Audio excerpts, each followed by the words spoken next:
안녕하세요. 주변들의 조민근 변호사. 안녕하세요. 송재승 변호사입니다. 중요한 그 법원의 결정이 하나 나왔어요. 불과 일주일 전에 그 청소년들에 대해서 미성년자에 대해서 방역 패스를 적용하는 게 과연 정당한가에 대해서 유튜브 촬영을 했어요. 굉장히 구독자분들의 관심이 빅뱅적이었는데 거기서 제가 한 말이 있었어요. 방역 패스를 이렇게 적용하는 게 과연 미성년자는 그 사망이나 중증으로 가는 경우가 거의 없음에도 불구하고 그렇죠. 타당한지 이거에 대해서 말씀을 많이 나눴죠. 실제로 가장 중요한 게 그때 말씀드렸던 내용, 저희가 말씀드렸던 내용이 딱 그거예요. 아니 학생들한테 미성년자들한테 학원을 가는 것을 제한하는 거는 어른들한테 회사를 가는 거를 제한하는 것과 똑같다. 실제로 방역 패스, 백신 패스 꼭 적용해서 그 접종 예방률을 높여야 된다라고 주장을 하고 있지만은 어른들이 회사를 못 가게는 하지는 않거든요. 그것과 같이 생각한다고 한다면 미성년자한테 학원을 못 가게 하는 거는 너무 중대한 제약에 해나가기 때문에 그래서는 안 된다라는 게 그거 하나만 정확히 기억이 납니다. 결정이 난 걸 보니까 우리 유튜브를 봤나? 그대로 이제 여기 그대로 기재가 돼요. 제가 얘기했던 거는 어떤 기억나면 하나도 기억이 안 나는데. 아유.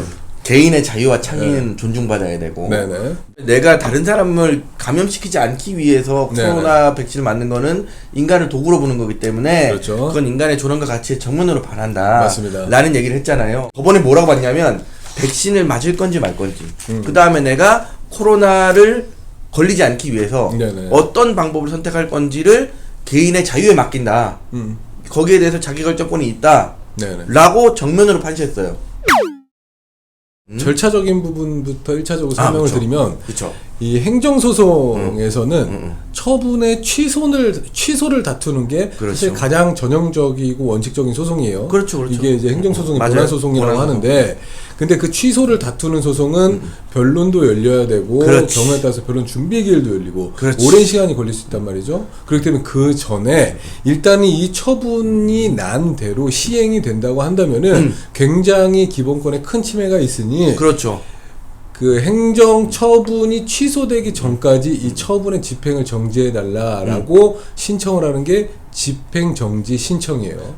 그래서 지금 법원에서 난 결정은 이제 집행정지 신청에 대해서 법원이 인용 결정을 낸 거죠. 집행정지 결정이 나도 끝이 아니에요. 그렇죠. 집행이 정지된다, 집행을 정지한다라는 결정에 대해서 또다시 관련자들이 그러니까 이번 같은 경우는 인용 결정이 났기 때문에 그 피신청인이 즉시 항고를 할 수가 있습니다. 즉시 항고 기간은 7일이기 때문에 이 인용 결정이 1월 4일인 어제 났기 때문에 송달받은 날로부터 7일 내에 즉시 항고를 할 수 있고 실제로 공적인 발표상으로는 언론에서 본 바로는 즉시 항고를 하겠다라고 이렇게 발표를 한 것 같아요.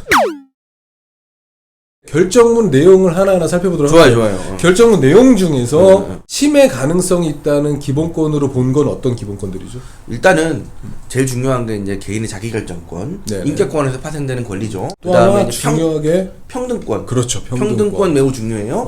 법원에서 주요하게 설시한 내용은 헌법 10조에 따른 인간의 존엄성이나 행복추구권에서 나오는 자기결정권 말씀이죠. 매우 중요한 권리예요. 거기다 플러스 평등권. 그러니까 인간은 그 합리적인 이유가 있지 않는 이상은 차별받아서는 안 된다라는 평등권을 침해했는가 여부에 대해서 판단한 것 같아요. 이에 대해서 법원은 침해했는지 어떻게 보고 있죠?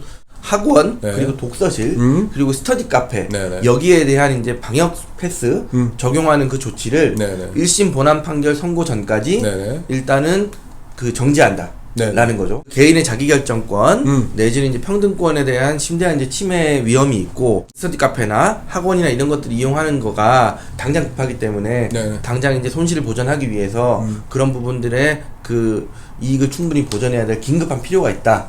이런 내용들이 사실 들어가 있죠. 결과적으로는 이런 기본권들을 제한하면서까지 달성하려는 목적이 정당한지 불분명하기 때문에 공공복리 안전보장을 원인으로 하더라도 그 제한할 만한 필요성이 있을지에 대해서 확신할 수 없다라는 게 결론인 것 같아요. 그 구체적인 이유를 하나씩 보면은 일단은 이 백신 패스를 학원이나 스터디 카페나 독서실에 적용하는 거는 학습관이 현저히 제한되고 그렇죠. 교육의 자유나 직업 선택의 자유 등을 이제 침해할 여지가 있다. 여기에서 이제 구체적으로 이렇게 얘기를 하는데, 네네. 자, 백신 패스를 안 하면 네. 학원이나 독서실이나 스터디 카페를 가려고 하면 네네. 2일에 한 번씩 PCR 검사를 받아야 돼요. 그렇죠. 그죠? PCR 검사 이틀에 한 번씩 받으면 물론 이제 뭐 취미로 공부하시는 분들도 있겠지만 네네. 당장 이제 시험이 급박한 사람들 그런 경우까지 이틀에 한 번씩 매일 검사를 하게 하는 거는 굉장히 큰 학습권의 침해가 온다. 라는 내용이 있죠. 결정의 또 다른 주요 내용은 그 백신 접종자들도 돌파 감염이 상당수 이루어지고 있고, 그렇죠. 백신 미접종자가 백신 접종자에 비해서 뭐 감염률이 2.3배 크다는 정도는 현저한 차이가 난다고 볼 수는 없다. 아예 급이 다르다라고 보기 어렵다는 거죠. 그렇죠. 더불어서 이제 사실 국민 백신 접종 완료율이 80%를 상회하고 3차 접종도 꾸준히 이제 접종률이 높아지고 있는 상황에서 이러한 상황들을 이제 고려를 해보면은 백신 미접종자의 신체에 관한 자유결정권은 충분히 존중되어야 하고 결코 경시되어서는 안 된다. 지금 이제 대부분이 맞았는데 아직까지도 안 맞은 일부 소수의 사람들은 본인의 그 건강에 관한 내용을 본인이 결정하는데 네네. 내가 그 방식을 백신을 안 맞고 네네. 다른 방식으로 코로나가 안 걸리든 어떻든 내 건강을 보존하겠다라는 개인의 자기결정권을 행사하는 걸로 보인다라는 거예요. 그렇죠. 이게 바로 개인의 자유와 창의를 존중하고 인간의 조롱과 가치를 존중하는 거죠. 더불어서 뭐 청소년의 경우에는 코로나19에 감염되더라도 중증으로 진행되거나 사망으로 이르게 될 확률이 다른 연령대보다 현저히 낮다. 그렇죠. 라는 내용도 네, 그런 내용도 의사 선생님들이 많이들 이제 발표해 주신 내용들을 참고해서 한겨울문에 기재를 한 것 같아요. 결과적으로 이제 뭐 학습권에 제한이 되기 때문에 직접적이진 않지만 간접적으로 신체의 자유를 상당히 침해받고 있다라는 그렇죠. 거죠. 왜냐면 안 맞으면 못 가니까. 그렇지. 청소년의 신체에 관한 자기결정권을 직접 침해하는 조치여서 충분한 합리성과 정당성을 갖추었다고 할 수 없다. 이 전형적인 행정소송이나 집행정지 결정에 판단할 때 그 갖춰야 되는 요소예요. 처분이 합리성과 정당성을 갖추었는가. 근데 그걸 갖추었다고 보기는 좀 어렵지 않느냐라는 게 재판부의 의견이고요. 또 이 부분에서도 참 중요해요. 그 행정소송에서 뭐 집행정지도 최소 침해 원칙이 참 중요한데 그렇죠. 아무리 공공복리에 중대한 영향을 미칠 것 같아도 최소한으로 침해해야 된다는 건데 자발적인 백신 접종을 유도함으로써 위중증률 등을 통제하는 것이 방역당국이 우선적으로 취해야 할 최소 침해 조치라고 할 수 있다. 그러니까 백신은 사실 지금까지 독감도 그렇고 뭐 모든 백신을 지금처럼 강요하고 미접종자에게 불이익을 준 사실은 사실 역사적으로 없었어요. 정부가 국민들에게 백신 맞으세요라고 권유하고 권장하는 거 정말 할 만큼 했어요. 최선을 다했다고 생각해요. 네네. 정부가 코로나 백신을 맞아야 된다라는 입장이라면 네. 그거에 대해서 국민들에게 차고 넘치게 전달했다. 네네. 아직까지 그럼 안 맞은 사람 뭐냐? 10%가 안 된대요. 일반적으로 이제 백신 접종 대상자, 네. 의무자에서 10%가 안 되는데 성인들 같은 경우에는 그렇죠. 10%가 안 되죠. 네. 그 사람들이 뭐냐? 바로 이 판결에서 말하는 내가 백신으로 코로나로부터 어떻게 내 건강을 지킬 건지 네네. 그 방식 내지는 뭐 백신을 맞을 건지 안 맞을 건지 몇 차까지 맞을 건지 이런 것들을 내가 선택할 자유를 자기가 스스로 결정하고 있는 그런 사람들이에요. 네네. 그 결정의 방식이 나는 백신 안 맞을래요. 네네. 인 사람들이죠. 네네. 그러면 사실은 국가가 할 수 있는 건 거의 다 했어요. 더 이상 할 만한 건 없는 거죠. 이 사람들은 어차피 안 맞는 사람들이야. 실제로 이제 이런 상황에서 그 미접종자에 의해서 전파될 가능성이 미접종자가 사실 10%가 채 되지 않는 상황에서 전파될 가능성이 얼마나 있느냐라고 이렇게 미접종자 측에서 주장을 한다면 그건 잘 모르겠다. 정부 측에서는 항상 이런 말을 해요. 위중증으로 갈 가능성이 백신을 맞으면 매우 떨어진다. 사실 이거는 백신을 권고하고 맞아야 되는 이유는 될지언정 백신 패스를 적용해야 될 이유는 되지 않아요. 왜 그러냐면 미접종자에 대해서 그 기본권을 침해하고 이러면서까지 맞아야 될 맞아라 라고 할 이유가 되지 않는다는 거죠. 왜냐면은 그렇죠. 위중증으로 간다는 거는 본인이 그 코로나를 걸려서 아프거나 사망하는 그 위험성을 본인이 감당하겠다는 거니까. 그렇죠. 사실 백신 패스라는 거는 어딘가를 못 가게 하는 거니까 본인이 위중증으로 가는 거 말고 다른 사람한테 전파하는 거를 막는 거기 때문에 사실 정부가 주장하는 그 근거들이 조금 약하기는 합니다. 그리고 이게 백신을 맞지 않은 사람들 중에 크게 두 종류가 있는 것 같아요. 네. 나는 맞을 생각이 있어. 맞을 생각이 있지만 기저질환이 있거나 내지는 1차를 맞았는데 간 수치가 확 높아져가지고 의사 선생님이 2차는 절대 맞지 마세요. 네. 라고 하시는 분들 있죠. 그렇죠. 그런 분들도 있는가 하면 저희처럼 우린 그냥 안 맞을래요. 라고 하는 사람도 있잖아요. 네. 근데 두 경우는 모두 존중이 돼야 돼요. 네. 근데 특히 이제 첫 번째의 경우는 난 맞고 싶었는데도 못 맞는 거잖아. 죽을까봐. 그잖아요? 이런 경우에는 적어도 백신 패스에 준하는 네. 조치를 취해줄 필요가 있지 않을까.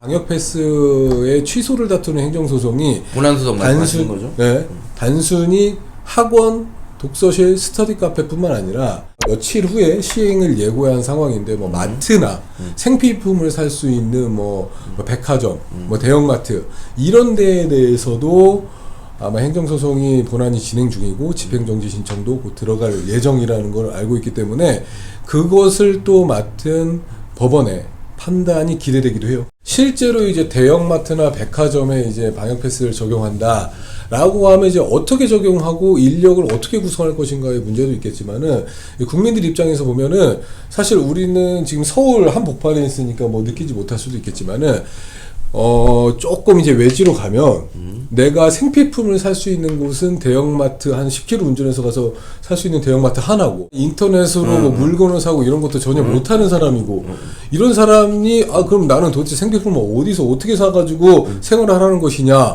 라고 하는 언론 기사도 봤고요. 뿐만 아니라 임산부 같은 경우에는 그렇죠. 이제 태아에 안 좋은 영향을 미칠까봐 백신을 접종을 안 하는 건데 내가 임산부라는 이유로 접종을 안 했는데 그 접종에서 예외된다는 그런 것도 발급을 안 해주고 언론 기사를 봤는데 사실 이런 것들이 어떻게 보면은 예외적인 요소가 있는 사람들이에요. 그렇죠. 이런 것들에 대해서 충분히 고려함이 없는 정책임이 또 여실히 드러나는 부분이 있기 때문에 아무래도 아까 말씀드렸다시피 최소 침해 원칙에 반한다는 결정이 날 가능성도 매우 높다.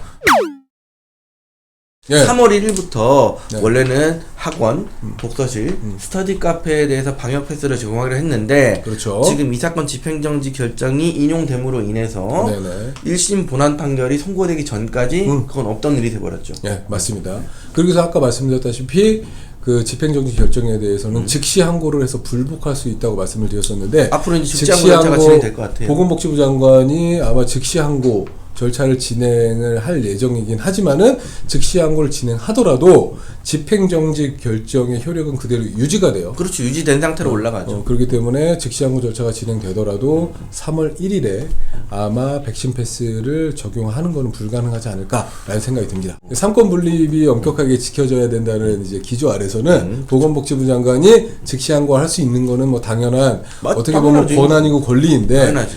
또 그게 하나의 정부, 법원의 입장과 정부의 입장이 사실 달라진다. 그렇죠. 라고 한다면 국민들에게는 또 혼란이 초래될 수 있기 때문에 그렇죠. 집행정지 결정은 결정대로 받아들이고 차라리 즉시 항고하지 않은 상태에서 그 본안 사건, 그러니까 백신 패스 그 적용 처분을 취소하는 그 본안 사건을 적극적으로 빨리 대응해서 판결을 받는 게 오히려 국민 혼란을 덜 가중시키는 그런 방식이 아닐까라는 생각은 듭니다. 실제로 이게 혼란이 될 수 있는데 즉시 항고를 만약 하게 되면 혹시라도 1심과 그 다음에 그 즉시 항고심이 결론이 다를 때 이럴 때 골 때려지는 거죠, 그죠? 그렇죠.